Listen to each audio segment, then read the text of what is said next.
Assalamu alaikum. Awal Bonga, Vice President, Capital Club Nigeria, Belva Borejo, Royal Highness Islamic Excellency,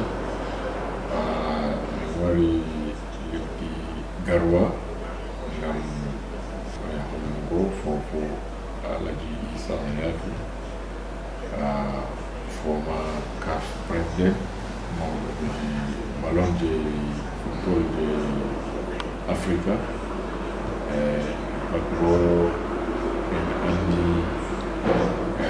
Hakunde Kampuro Bisulamu Embo o valli himɓe o valli derke'en hala ballon.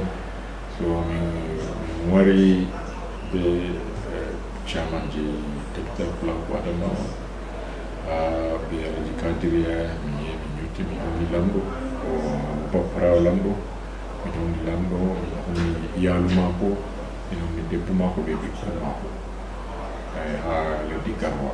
Kowa andi Alaji Isaki o valli Nigeria, o valli Africa ha hala fijirde kosɗe football, o valli bo ha waɗugo taskaran wakkati Nigeria waɗa hosting World Cup o habdi sosai heɓi Nigeria heɓi rayde waɗi hosting World Cup. Min ɗo wannamo do'a Allah yafumo, Allah hinnumo, Allah hokkumo aljanna.